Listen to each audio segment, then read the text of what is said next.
pelajaran subtemanya adalah jujur disayang Allah Subhanahu wa taala. Siapa yang akan memimpin doa untuk hari ini? Saya. Ya, silakan Bias. Sebelum kita mulai pelajaran, mari kita doa.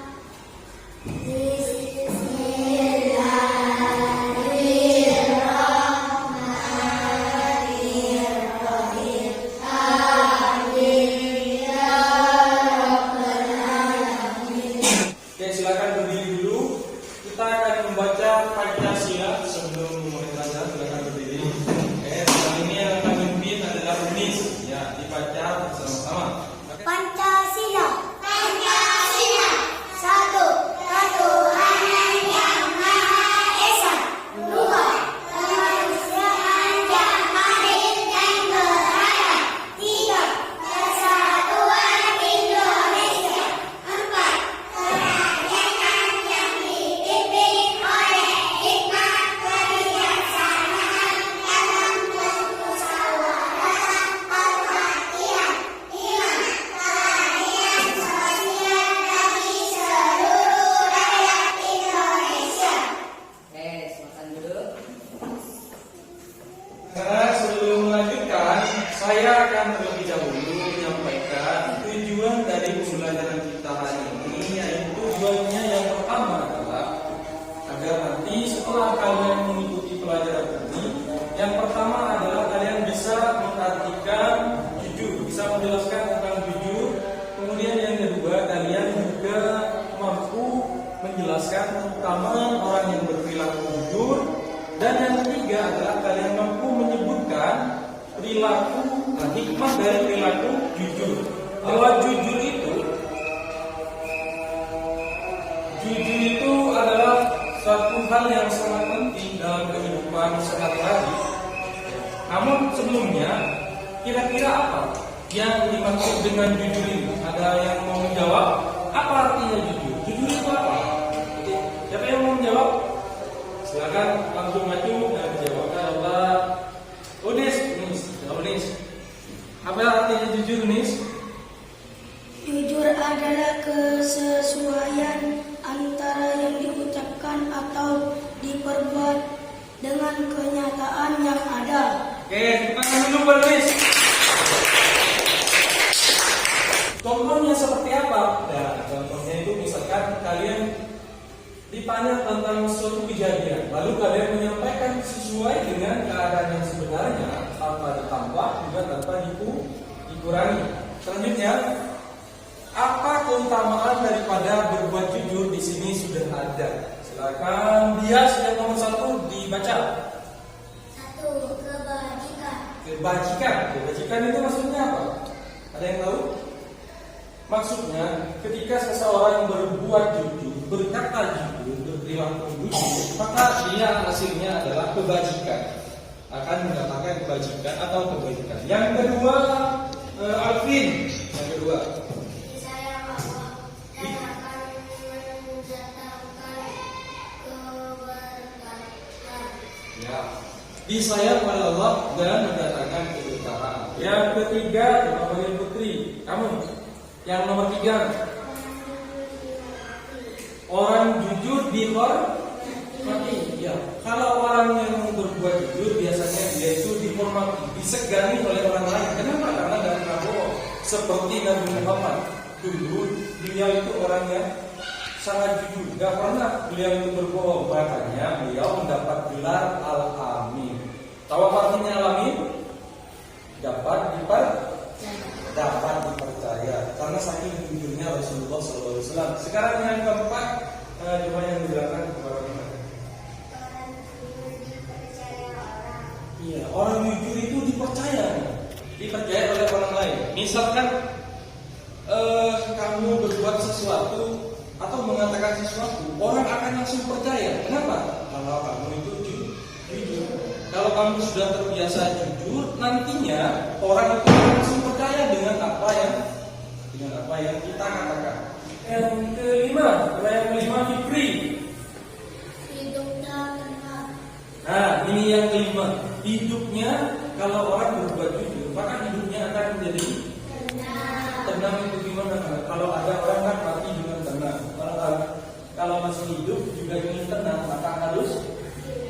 harus jujur. Oke, sedangkan hikmah dari perilaku jujur ini, yang pertama saya ingin pertama dibacakan nomor 1 hikmah dari jujur. Rasa enak dan hati tenang. Jujur akan membuat kita menjadi tenang, tidak takut akan diketahui kebohongannya. Ya, itu sama dengan yang saya sampaikan tadi tentang keutamaan jujur. Hidupnya itu perasaannya tenang, hatinya tentram, dan dia tidak takut diketahui kalau berbohong. Kalau berbohong ya jelas tidak tenang. Kenapa? Karena dia sedang berbohong dan dia tidak bisa tidur ya. Yang kedua, mendapatkan kemudahan dalam hidupnya. Jadi itu adalah hikmah jujur yang kedua. Dan yang ketiga, dicintai oleh Allah Subhanahu wa taala dan Rasulnya, seperti judul daripada subtema daripada ini, bahwa orang jujur itu disayangi oleh Allah Subhanahu wa taala dan Rasulnya.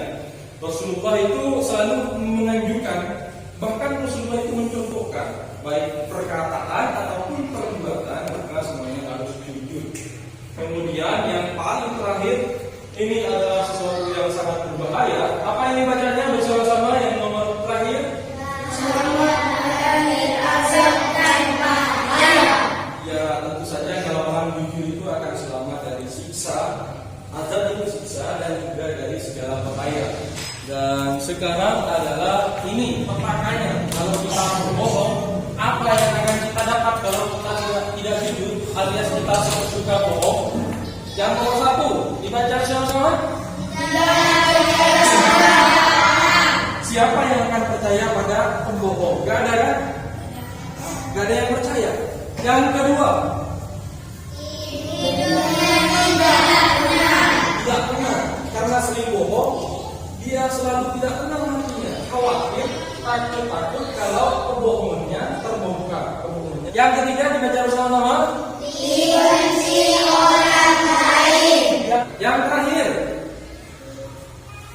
Bertindak masuk penjara. itu yang terakhir yang paling parah, malah bisa bikin kita masuk penjara. Itu bukan saja di dunia, tapi di akhirat nanti juga akan masuk ke kalau di dunia itu penjara, kalau nanti di akhirat itu masuk ke neraka. Oke, selanjutnya anak-anak kita akan berdiskusi. Yang pertama, kalian akan membaca, tapi saya bagi 3 kelompok ya. Ini kelompok 1, di sini kelompok 2, di sini kelompok 3. Silakan kelompok membaca cerita yang berjudul Anak Gadis. Apa tadi? Anak Gadis yang Jujur. Nanti saya akan bertanya tentang isi dari cerita itu. Silakan saya kasih waktu 3 menit. Dibaca dalam hati saja boleh. Kalau ngomong juga nggak salah.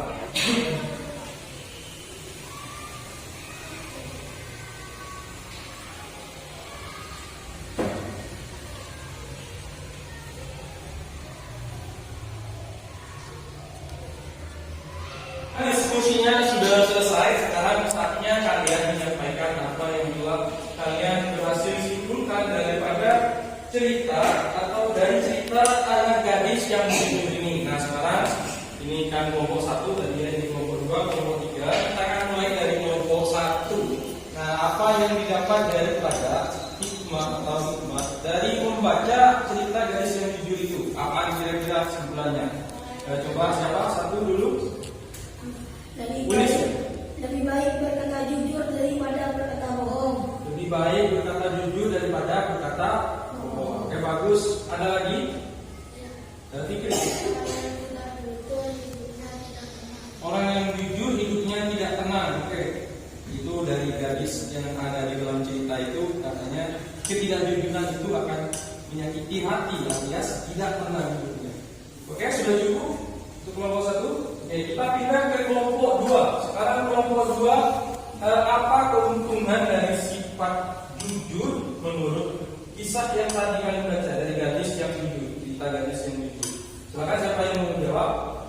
Kamu, ya silakan. Allah Subhanahu wa taala senang dengan orang jujur, kemudian sikap jujur disenangi semua orang. Orang jujur selalu banyak teman. Oke, ada 3 hal yang disampaikan oleh kelompok 2 bahwa yang pertama orang yang jujur disayangi Allah, yang kedua apa tadi? Satu disayangi oleh Allah, disenangi oleh semua orang, dan yang ketiga orang jujur banyak teman. Udah itu.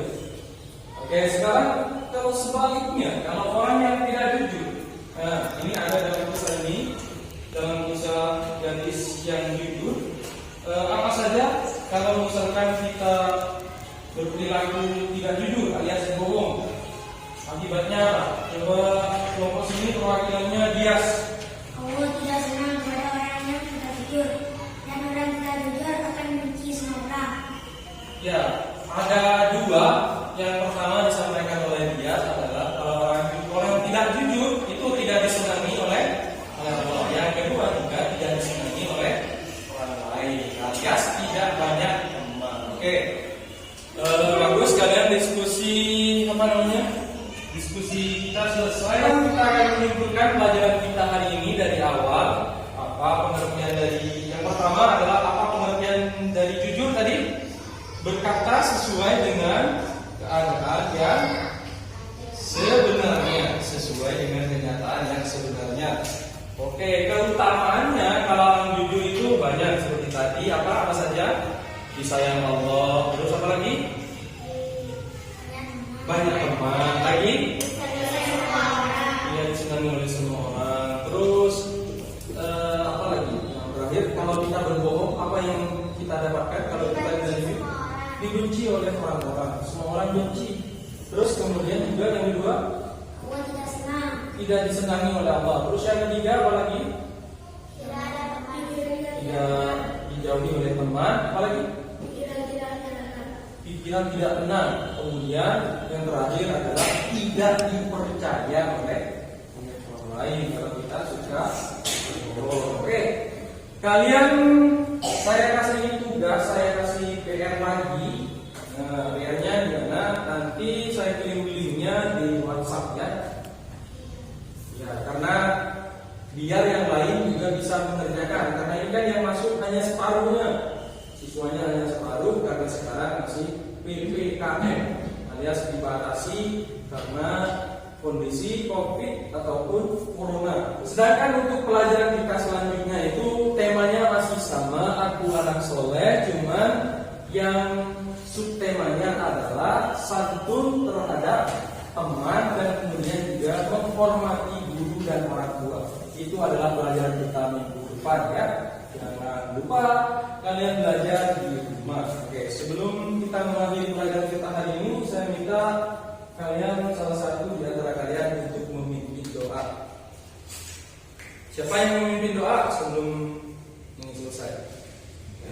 Saya. Oke, Dias, silakan Dias. Sebelum kita mengakhiri pelajaran, kita mulai dulu.